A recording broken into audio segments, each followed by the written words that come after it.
Bienvenidos al módulo de embarrilado y servido de cerveza, en el que vamos a ver los aspectos más básicos sobre el manejo de los barriles, tanto durante su limpieza como llenado, así como las líneas involucradas en el servido de la cerveza. Bienvenidos. Aquí están entonces los puntos que vamos a cubrir, un poco comprender las características de lo que es la cerveza de barril en general, a diferencia de las de, vamos a decir, botella o lata, de los diversos tipos de barriles, cuál es el más utilizado actualmente, cuál es el ciclo de producción de la cerveza en barril, desde la llegada del barril que había sido usado previamente, su lavado, su llenado y luego el servido. A través de esto pues veremos lo que es la importancia de la limpieza a través de todo este ciclo para poder conservar lo que es la calidad del producto a como originalmente viene de las salas frías. Y pues el contenido es el ya comentado, simplemente vamos a también incluir como parte de eso los gases que se pueden utilizar, ya sea gas carbónico o nitrógeno o mezclas de ellos, en qué condiciones las vamos a utilizar esta mezcla de gases, cuáles son algunas de las buenas prácticas a considerar, sobre todo cuando tenemos líneas largas de servido. En inglés, el término de cerveza de barril es llamado draft beer, lo cual es diferente a lo que es la cerveza acondicionada en barril. Aquí lo vamos a tocar muy brevemente ese caso, pero tenemos un módulo específico para ver ese tipo de barril de cerveza acondicionada en barril en mucho más detalle. En general se dice la cerveza de barril no es pasteurizada. No es 100% el caso, en el sentido de que compañías cerveceras pueden instalar un pasteurizador, pero no es el pasteurizador que le llamamos de túnel, por ejemplo el que se utiliza para lata y botella, en donde el recipiente entero, una vez llenado, es calentado. Para cerveza de barril lo que en ocasiones se utiliza es lo que llamamos un pasteurizador flash, en donde se incrementa solamente por unos segundos la temperatura de la cerveza, pero se hace eso en línea, en un pasteurizador de placas, antes de que esa cerveza sea puesta dentro del barril. ¿Por qué se hace eso? Pues si, por ejemplo, las condiciones bacteriológicas de la planta no nos pueden garantizar que tengamos una cerveza lo suficientemente limpia de bacterias y levadura silvestre, lo podemos utilizar. Si queremos, por así decir, comprarnos un pequeño seguro de que no tengamos problemas microbiológicos, pues ese es algo que nos va a ayudar. No nos lo va a garantizar. ¿Por qué? Porque parte de las fuentes de contaminación bacteriana o microbiana pueden provenir ciertamente de la cerveza, pero partes pueden provenir de el barril mismo, si no quedó bien limpio, por ejemplo. Pero en general, muchas veces encontraremos que la cerveza no es pasteurizada. Si lo es o no lo es, se tiende a tratar de mantenerla en frío para que dure más tiempo, para que su fecha de caducidad pueda ser extendida un poco más. Nuevamente cabe recalcar, en el caso, por ejemplo, de cervezas de exportación que se exportan en barriles, no es el caso de mantenerlas en frío, no es 100% lo practicado. Por lo general tienden a tener un poco menos de carbonatación que la cerveza de esa misma marca que venga en botella o lata. Y uno de los aspectos entonces es que el contacto con el consumidor y el proveedor es donde está lo más cercano posible. Pero una de las cosas a vigilar es de que por el potencial que tiene de problemas, ya sea bacterianos o de levadura silvestre, adquiridos ya sea en la cervecería o en el mismo bar o restaurante en donde vaya a ser consumido el producto, tiene una vida más corta que la cerveza que tenemos en botella o lata ya pasteurizada. El punto de consumo de cerveza de barril es típicamente en bares y en algunos países ha representado históricamente un porcentaje muy alto, muy considerable. Por ejemplo, hasta hace algunas décadas en un país como Inglaterra representaba cerca del 50% de todo el volumen.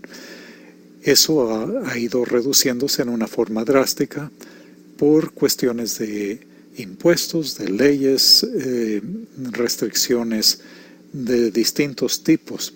En otros países, sobre todo latinoamericanos, el porcentaje de cerveza de barril en el mercado es muy pequeño. Sin embargo, representa una alternativa muy interesante para poder tener un punto de contacto con el consumidor, haciendo un punto de diferencia contra lo que es la cerveza empacada en lata o en botella. Y para el microcervecero ciertamente es la puerta de entrada, vamos a decir, para sus productos. La procedencia de la cerveza en sí es la misma para la cerveza de una misma marca que vaya a botella o lata o que vaya a barril. No hay típicamente distinciones en su formulación fuera de quizás un pequeño menor nivel de gas carbónico, y eso es por situaciones de facilidad en el servido que vamos a platicar un poco más a fondo. También más a fondo vamos a ver los distintos tipos de barriles, pero como veremos el tipo Sankey es el más común hoy en día. El proceso de limpieza y rellenado vamos a verlo en detalle, es a base de máquinas automatizadas. Y por otro lado, estos barriles a menudo tienden a tener, como habíamos mencionado, una fecha de caducidad que es quizás un poco menor al de la cerveza que se vende ya pasteurizada en lata o botella. Por ejemplo, en lata o botella es común tener una fecha de caducidad de alrededor de 6 meses en comparación a la de barril, que puede a veces ser tan corta como 45 días. En otro módulo veremos muchísimo más a fondo lo que es la cerveza acondicionada dentro del barril, lo que le llaman en Inglaterra de cask beer. Entonces, fuera de ese tipo de barril muy diferente, que lo vamos a ver, tiene 2 aperturas, una por la parte del medio y una por la parte superior. El tipo de barril utilizado para cerveza ordinaria ha evolucionado en sus diseños. Había lo que se llamaba el Golden Gate, otro que era el Half Stevens, y ahora realmente el tipo Sankey es el utilizado, y vamos a ver que tiene una sola válvula sin tapón. Por otro lado, hay muchos diseños en cuanto al volumen, a su capacidad, desde muy pequeños de 10 litros, 15 litros, hasta muy grandes de 50 o más litros. Tenemos una fotografía aquí de lo que es un barril tipo Sankey. Vemos entonces que tiene una sola entrada y salida aquí en la parte superior. Su material de construcción puede ser de aluminio o de acero inoxidable. El aluminio en realidad es una aleación de aluminio, magnesio, silicio. Por el lado de barriles de acero inoxidable también son aleaciones con cromo y níquel. El grosor que tienen, por ejemplo, el de aluminio es de aproximadamente 2.5 a 3 milímetros, comparado al de acero inoxidable, que es de 1.5 a 2 milímetros de espesor. Obviamente, a la hora de su limpiado, este barril se va a poner boca abajo para primero, en forma invertida, poder descargar el contenido residual de cerveza y comenzar lo que es el ciclo de llenado utilizando salida por gravedad. Tenemos aquí entonces la vista interior de un barril Sankey y vemos dentro de él el tubo interior o lanza de llenado, así como de la salida del producto. Este tipo de recipientes, de este tipo de barriles, son tales que no se deforman hasta exceder una presión de 5 bar. El peso en sí de ellos varía en cuanto al material de construcción, utilizando el acero inoxidable como punto de referencia, pues es de alrededor de unos 12-13 kilogramos cuando está vacío. El peso de un barril equivalente de volumen, pero en madera, tendría un peso de 30 a 45 kilogramos. En el llenado, una de las cosas que va a ser crítica es el volumen que ponemos dentro del barril. El diseño en sí presupone que habrá un espacio libre de alrededor del 3%. Eso nos daría un incremento de presión eventual de 3 a 4 bar. Si dejamos un nivel menor, menor nivel de espacio libre, digamos de 2.5, 2.7%, el incremento de presión va a ser mucho más alto, alrededor de 14-15 bar, sobre todo al dejar calentar la cerveza. Entonces, es por eso que lo que es el llenado de un barril, pues es algo que tiene que hacerse con el debido cuidado o control de proceso.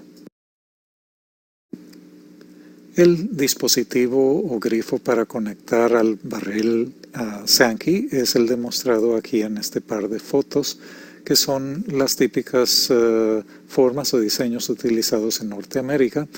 Dentro de la parte, vamos a llamarle exterior, por ahí está fluyendo hacia adentro la contrapresión de gas carbónico, por ejemplo, y por la parte interior es donde está saliendo la cerveza. Entonces tenemos pues lo que es la entrada de gas, la salida de la cerveza. En lo que es la producción de cerveza de barril, los siguientes pasos nos dan un vistazo un resumen de la secuencia que se sigue. Empezamos por recibir los barriles en pallets, hay que quitarlos de esos pallets. Comprobar, por otro lado, si hay algún tipo de daño físico, y si es así, tenemos que separar ese barril para ser reparado. Si no hay daño físico exterior visible, entonces es volteado de manera de que esté la válvula hacia abajo, como mencionábamos. Antes de empezar con el ciclo interior, primero se lava el exterior.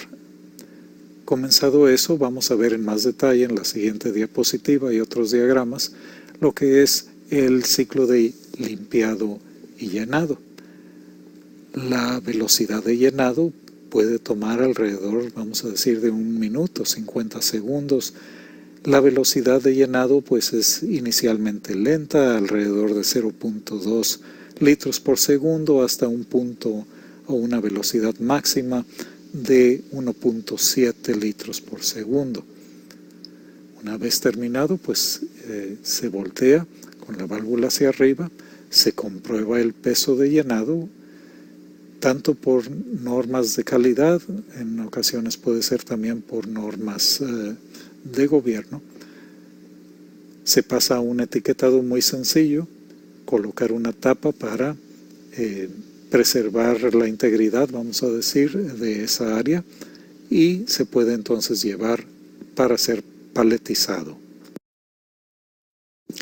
El proceso, por otro lado, de limpiado, de sanitización y de llenado, entonces es una operación automatizada, sobre todo en las cervecerías más grandes. Comprende eso pues los siguientes pasos. Tenemos primero que eliminar la cerveza que queda restante. Teóricamente el volumen residual que queda atrapado, vamos a decir, en el tubo de llenado puede ser alrededor de 60 mililitros para un barril de 30 litros o 97 para de 50 litros, pero la verdad es de que por otro lado, pues se nos regresan barriles a veces con cerveza restante. Hay que remover todo eso, empujarlo con aire estéril a ser descargado. Se hace un primer enjuague con agua, se purga con aire otra vez estéril, se lava con detergente y vamos a ver varios tipos de ciclos, cáustico y con ácido. Se tiene que hacer pues no nada más el eliminado o purgado de esos líquidos con aire, se tiene que hacer el necesario enjuague y luego con vapor idealmente se hace el esterilizado. Una vez teniendo esto, se puede purgar con gas carbónico, lo cual nos va a eliminar el oxígeno que tenemos en el interior y por otro lado nos va a ayudar a enfriar el barril antes de comenzar con lo que es el ciclo de llenado. Pues bueno, tenemos aquí ahora entonces lo que es una curva típica, varía de fabricante a fabricante, pero una curva típica de tiempo y temperatura para el lavado y llenado de barriles. Los números indicados en la parte inferior pues nos dan una idea de los tiempos de ciclos expresados en segundos. Entonces, vamos a ver, comenzamos aquí por la parte izquierda, hay periodos que vamos a ver que son de transportar, eso quiere decir entre las distintas estaciones de limpieza. Aquí vemos en la parte superior las distintas estaciones, la 1, la 2, la 3, seguidas por estaciones de vapor y luego una estación de llenado. Muy bien, pues entonces vemos que después de la transportación viene una descarga. ¿Descarga de qué? Del contenido residual. Con eso viene un enjuague con agua fría, se purga con aire estéril, se introduce la sosa cáustica a temperatura caliente, se purga esa sosa ya gastada, se transporta a la siguiente estación, en la siguiente estación se hace un enjuague, en este caso ahora ya con agua prácticamente hirviendo a 90 grados en este caso. Se purga, se hace el siguiente punto de limpieza, ahora con lo opuesto. La cáustica nos ayudó a eliminar cierto tipo de residuos, utilizando el ácido nos ayuda a eliminar el tipo opuesto y por otro lado también nos ayuda con la pasivación de lo que es el metal, de manera de que no tengamos problemas de metal en la cerveza, de adquirir un sabor metálico potencialmente. Seguido de eso tenemos entonces un enjuague con agua y ahora vienen lo que son las etapas de esterilización a base de vapor. Se depresuriza y después de depresurizar se vuelve a presurizar, pero ahora con gas carbónico, lo cual nos ayuda con el enfriado, eliminar el oxígeno y con eso estamos listos para comenzar el ciclo de llenado. Solamente recordando que tenemos el caso diferente o especial de lo que es una cerveza acondicionada en barril. En este tipo de caso el barril, entonces, como se verá en el módulo de lo que es la cerveza acondicionada en barril, es un diseño diferente. Por lo pronto vamos a dejarlo en este punto. Este tipo de producto pues más que nada se utiliza en Inglaterra, aunque cervecerías artesanales lo han vuelto a traer a uso, lo cual es algo 100% interesante y positivo, y lo veremos más a fondo en ese módulo. Una de las características que vemos en ese tipo de uso es de que tenemos una segunda apertura, y vamos a hablar en ese módulo de este tipo de aditamentos especiales que son para monitorear y controlar lo que es el proceso de carbonatación durante el acondicionamiento de barriles. Si nos preguntamos y cuáles son los objetivos o los puntos críticos para lo que es el servido en sí de esa cerveza de barril, pues los puntos más importantes son a una temperatura correcta, con un nivel adecuado, controlado de gas carbónico, o si tiene algo de nitrógeno, pues que tenga el nivel de nitrógeno esperado en el gas también, sin exceso de espuma, pero por otro lado que tenga la suficiente presentación en cuanto a espuma. Por otro lado tenemos que sea en un periodo de tiempo razonable. Hay marcas famosas que se destacan porque dicen para servir un buen vaso va a tomar su tiempo. Y para ese tipo de cervezas especiales, si cuenta uno con la cooperación del dueño de ese bar, pues es algo importante, pero para productos sobre todo de mayor volumen, ese periodo tiene que ser razonable y se han desarrollado sistemas para hacerlo en una forma que dura muy pocos segundos, por ejemplo. El punto quizás más crítico pues es de que tenga la apariencia y el sabor que deseamos en el producto final. Para conseguir esos objetivos, sin embargo, tenemos que lidiar con unas variables importantes. Una de ellos es el tipo de sistema, y vamos a ver distintos tipos. El nivel de carbonatación de la cerveza, y veremos ejemplos de cómo distintas marcas de cerveza tienen un nivel muy diferente.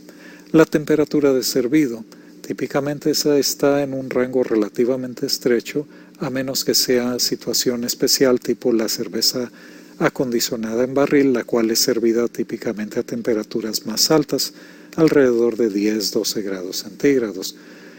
Y la siguiente variable pues es la presión aplicada del barril, y por otro lado, ¿con qué se está aplicando esa presión? ¿Se está aplicándola a base de gas carbónico o a base de una mezcla de gas carbónico con nitrógeno?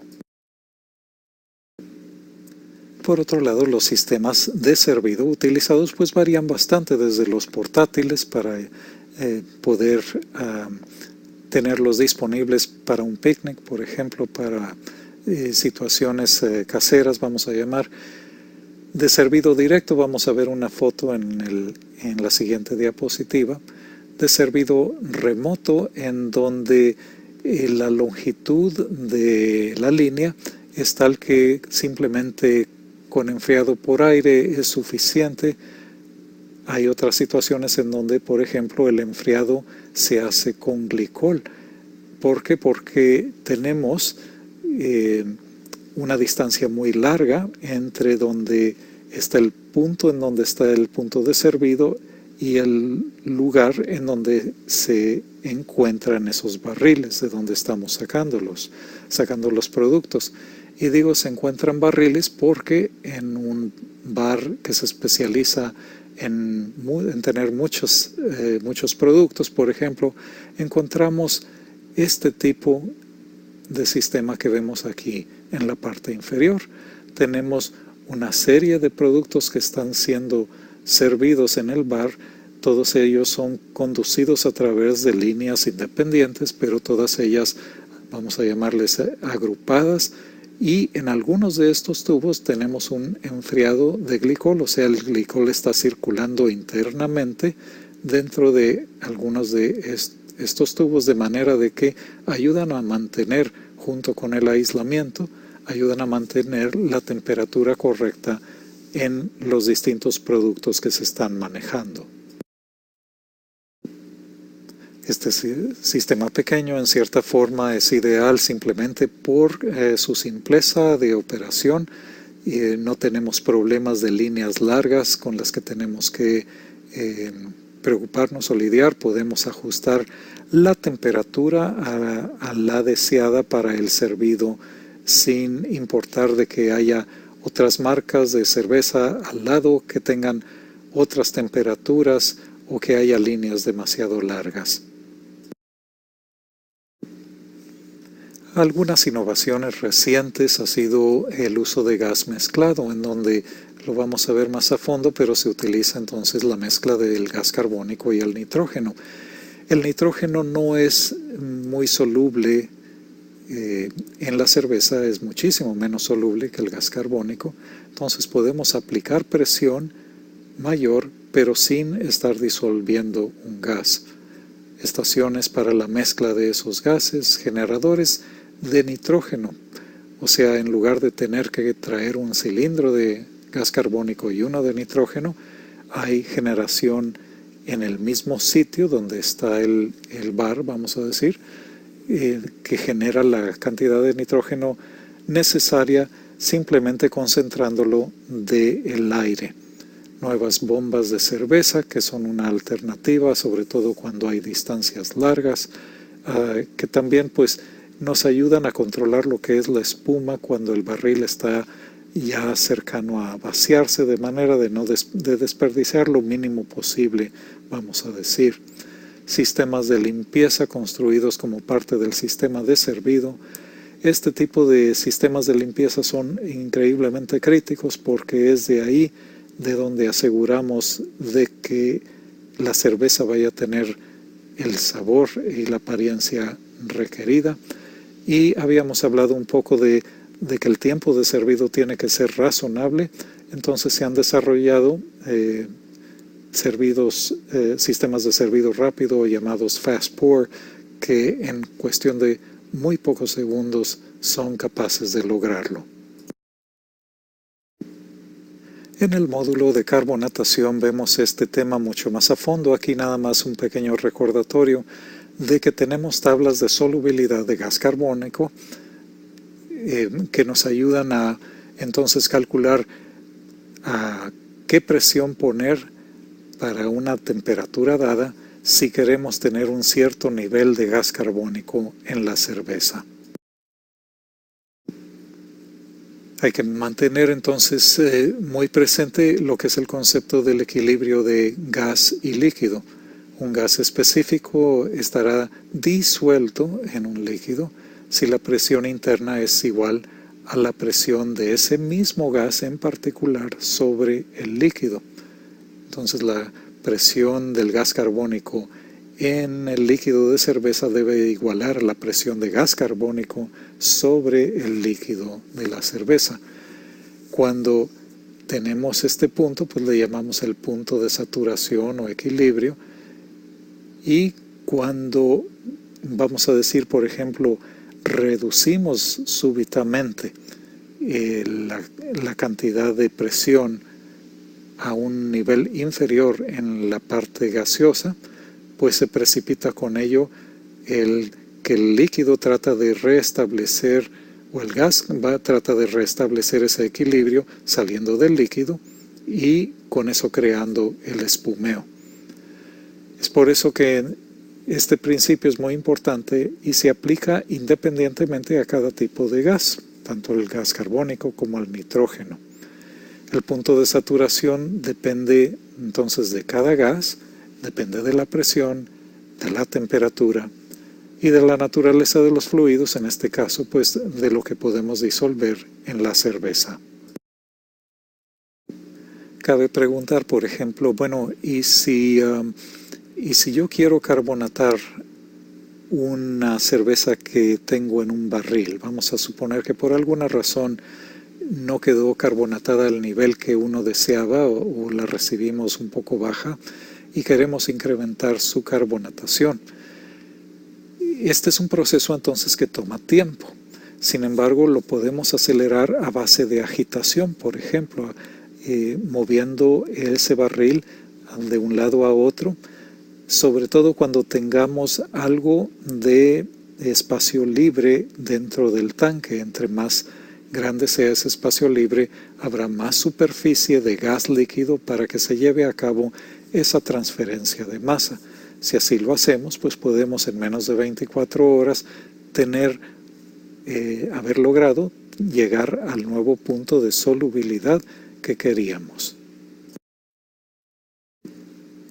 Cervezas lager americanas tienden a tener el volumen o concentración de gas carbónico indicado aquí. Para la cerveza Coors podríamos decir algo similar para cervezas como Budweiser o Miller o Molson o Labatt, que son alrededor de 2.8 volúmenes de gas carbónico por volumen de cerveza.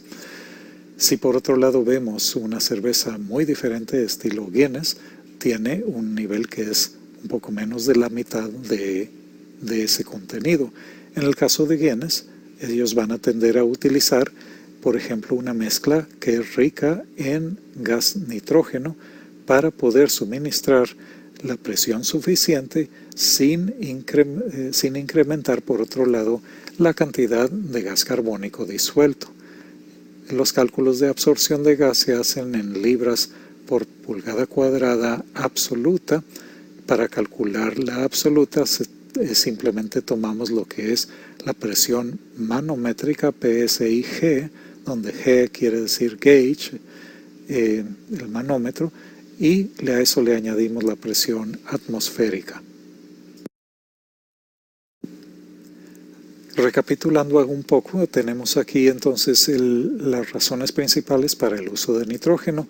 Presiones entonces pueden incrementarse para el suministro sin que con eso creamos una situación de demasiado gas carbónico en solución, que luego nos crearía espumeo, por ejemplo.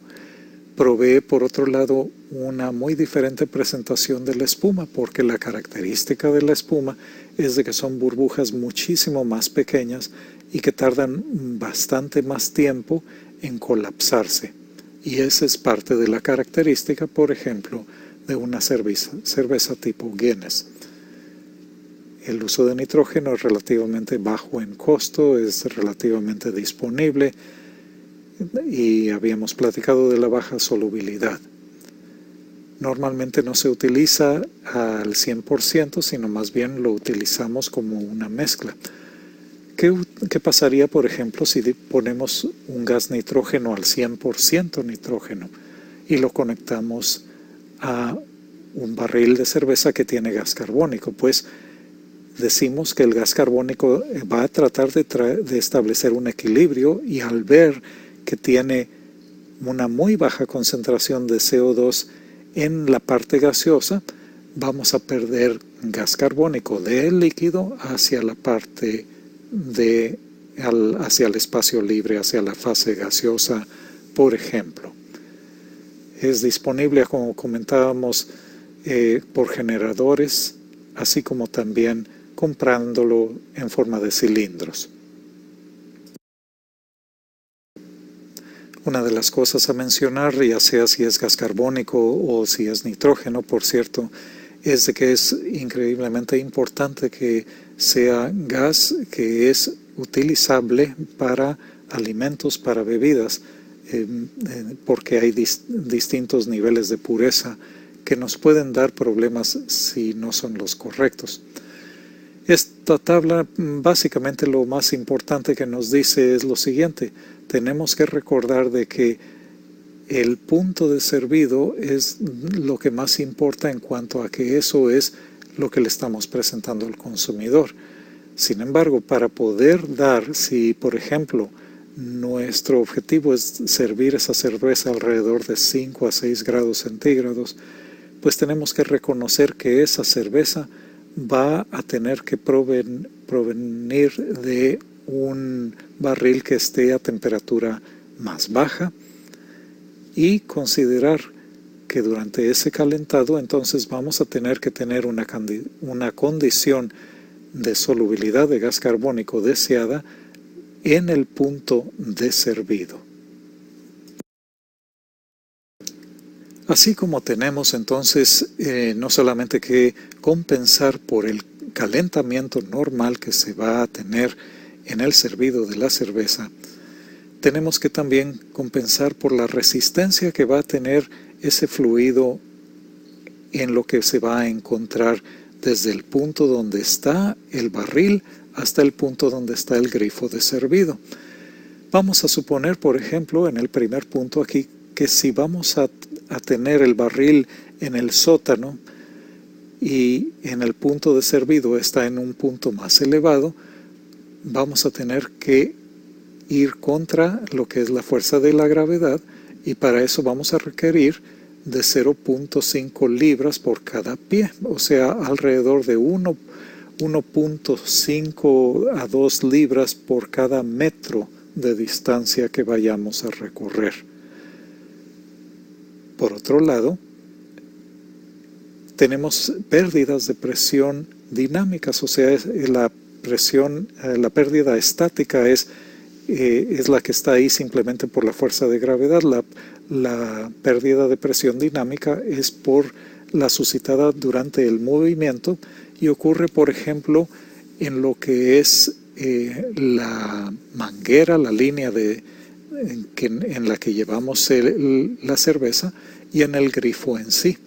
Nos da, por ejemplo, esta tabla unos números muy interesantes, importantes a considerar, porque nos dice distintos tubos, por ejemplo, qué tipo de pérdida van a tener. El tipo, vamos a decir, el tubo de 3/16 de pulgada es un tubo bastante más estrecho, pierde 3 libras de presión por cada pie de distancia, comparado a si fuera un tubo que tuviera 5/16, vemos que es casi la 10ª parte de la pérdida. Entonces podemos empezar a visualizar de que va a haber una serie de resistencias, y para poder vencerlas vamos a tener que aplicar una presión bastante mayor a lo que idealmente necesitaríamos simplemente para poder llevar esa cerveza al punto de servido. Es entonces de que la presión aplicada al barril debe de ser igual a la suma de las resistencias, o sea, la resistencia total al flujo, considerando un flujo de servido específico. Típicamente es alrededor de 4 litros por minuto aproximadamente. A fin de superar la resistencia en las líneas, en las conexiones, entonces vamos a tener que incrementar esa presión de manera de que sea por lo menos esa o un poco más ligera, porque de no hacerlo vamos a crear puntos de presión, vamos a decir, negativos, en los que empezaremos a generar espuma en la línea o en el servido. Tenemos en algunas situaciones en donde no tenemos nosotros control de el diseño de las instalaciones donde va a ser servido nuestro producto, de tener situaciones difíciles porque las distancias pueden ser bastante largas entre el barril y el punto de servido. En ese caso, pues empezamos a tener la necesidad de incrementar todavía más esa presión. ¿Qué le puede pasar a la cerveza? Pues que se puede calentar, que va a tener que vencer muchos cambios. Si no tenemos, ¿qué otros factores son importantes? Por ejemplo, la velocidad de fluido, la tasa de consumo, porque si una cerveza está estática por mucho tiempo, empieza a formar depósitos que nos pueden causar problemas eventualmente de turbidez o de infección bacteriana, por ejemplo. Si hay algún punto en donde estamos generando espuma, esa espuma eventualmente se va a colapsar, y al colapsar va a generar un poco de turbidez, por ejemplo. Es por eso que de ahí vino la necesidad de utilizar mezclas de gases por la razón mencionada de la baja solubilidad del nitrógeno, o la otra alternativa es de utilizar pequeñas bombas de cerveza. Algunos comentarios prácticos que quizás los podríamos resumir simplemente en decir, idealmente entre más corta sea esa distancia y entre menos accesorios haya, va a ser el caso ideal. En general, pues podemos, como vimos, si tenemos problemas de que estamos perdiendo demasiada presión, tenemos que aplicar demasiada presión para vencer la resistencia, pues podemos cambiar el diámetro de la tubería. En lo posible, evitar que la trayectoria sea de arriba hacia abajo. Eso tiende a generar espuma y esa espuma se tiende a quedar atrapada en la parte superior, la cual no podemos eliminar fácilmente. Terminar con, por lo menos vamos a decir, medio metro de tubo que tenga alrededor de 3/16 de pulgada de diámetro interior, y en lo posible evitar aplastar esas líneas, porque cuando hacemos eso vamos a tener cambio de velocidad de flujo y de presión. Al haber cambio de estas dos, va a fomentar la salida de gas carbónico de la cerveza y por lo tanto el espumeo. Hay compañías que se especializan en el desarrollo de productos químicos correctos para ser utilizados en la limpieza de las líneas, de los accesorios en el sistema de servido de cerveza en barril. Hay incluso compañías que se especializan simplemente en dar ese servicio en el limpiado frecuente, digamos cada semana, por ejemplo. Son enviados por la cervecería para ir a asegurar que la limpieza sea conducida con las normas requeridas, de manera de que con eso estamos evitando un problemas de sabor detectados por el consumidor. El consumidor lo último que va a pensar es de que el problema era con el sistema de servido por descuido del personal de ese bar, comparado va a decir, pues es que la cerveza tenía un defecto y ese defecto venía desde la cervecería. Entonces hay que eliminar líneas de servicio que puedan impartir sabores y aromas, el tipo de, no solamente de químicos a utilizar, sino el tipo de tubería, el tipo de mangueras que utilicemos, tiene que ser el especificado para servido de cerveza. Por ejemplo, el tipo de material utilizado para vinos es diferente al de cerveza, y el de cerveza es diferente al de bebidas gaseosas sin alcohol. Finalmente, el uso de vasos limpios para el servido de cerveza pues es indispensable, porque un vaso mal limpiado, que tenga cualquier, por ejemplo, residuo ya sea de el jabón o desinfectante utilizado o cualquier residuo de grasa, va a causar problemas en la calidad de espuma y en el sabor. Idealmente, lo que desean las cervecerías es de que los barriles sean entregados en forma fría y que sean inmediatamente introducidos al área en que esté bajo refrigeración. En la realidad, por otro lado, tenemos barriles que se dejan en el lugar de consumo, y va a tener que pasar tiempo, a veces horas, a veces días, hasta que sean puestos en el área de enfriado. Si ese es el caso, hay que enfatizar que va a tenerse que tomar muchas horas para que esa temperatura venga al punto necesario. Hay que mantener la cerveza fría entonces hasta que el barril quede vacío. Para eso pues necesitamos asegurar que todo lo que son los sistemas que nos proporcionan el enfriamiento estén funcionando correctamente.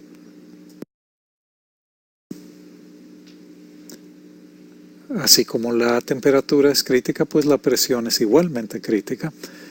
Para eso necesitamos asegurar que los cilindros de gas estén abiertos, que el barril esté conectado, el grifo esté abierto.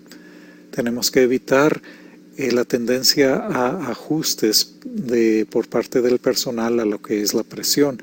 Personas que no están capacitadas pueden, por ejemplo, incrementar la presión pensando que así van a poder servir la cerveza más rápidamente, cuando lo que van a lograr simplemente es crear un problema de espumeo.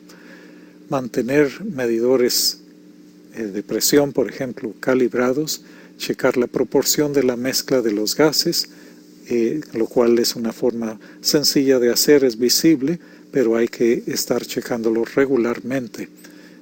Igualmente, el suministro de los gases, que ese suministro sea checado, que tengamos lo suficiente de presión, por ejemplo, en los tanques de suministro. Los tamaños de la línea los platicamos, y finalmente pues que tenga la carbonatación deseada. Así como consideramos el uso del gas carbónico dentro de la cervecería como un ingrediente que acaba siendo parte íntegra del producto, pues el gas carbónico que se utiliza en el punto de servido es igualmente parte del ingrediente final del producto final que está siendo servido. Por ese lado habíamos hablado de que es crítico que los gases que utilicemos sean del grado apropiado para servido de cerveza. El uso de aire pues no es recomendado porque nos pone en contacto la cerveza con el oxígeno, nos viene oxidación. Obviamente si la cerveza va a ser servida, consumida en 2 o 4 horas, pues eso ya no es problema. Para ese tipo de situaciones podemos usar una bomba de aire, por ejemplo, una bomba manual. Los compresores de aire son otra cosa. Los compresores de aire pueden recoger aromas de su entorno, pueden tener problemas de aceite, del aceite que se usa como lubricante normal en la bomba compresora, que nos puede ser acarreada hasta el producto final, provocando problemas que se han dado de sabor y de apariencia. El limpiado de los vasos también, como platicábamos, es sumamente crítico. No deben de ser almacenados en un lugar en donde vayan a adquirir, por ejemplo, algún tipo de aroma. Puede ser de humo, por ejemplo, pero igualmente se han dado casos donde si el enjuague final fue hecho con un desinfectante y se pone todos los vasos que tienen ese desinfectante en un área más o menos cerrada o refrigerada, cerrada, adquieren esos vasos un poco de aroma o de sabor a desinfectante que va a ser acarreado.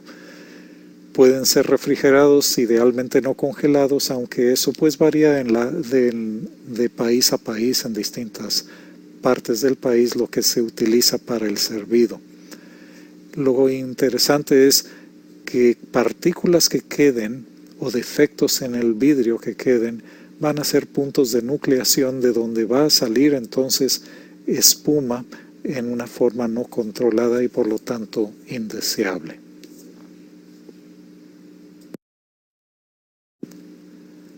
Si se utilizan lavadoras de vasos, pues en algunos lugares se tiene el problema de que el tipo de detergente utilizado puede tener cierto perfume o ciertos componentes que pueden dar problemas, ya sea en abatir la espuma o por otro lado en acarrear algún tipo de sabor. El uso de sistemas de 3 fregaderos, donde el último es un desinfectante, o sea, se tiene un enjuague, luego lo que es el detergente y al final un enjuague con desinfectante, pues ese desinfectante tiene que ser prácticamente completamente eliminado del vaso para evitar los problemas ya mencionados. La cerveza de barril tiene el potencial de ser quizás la cerveza de más alta calidad que le podamos dar al cliente porque su exposición al oxígeno y a la temperatura tienden a ser los mínimos comparados a los productos embotellados, enlatados, pasteurizados. Por otro lado, como hemos visto, la cantidad de riesgos de que esa calidad sea cambiada son muchos y por eso la necesidad de vigilarlos.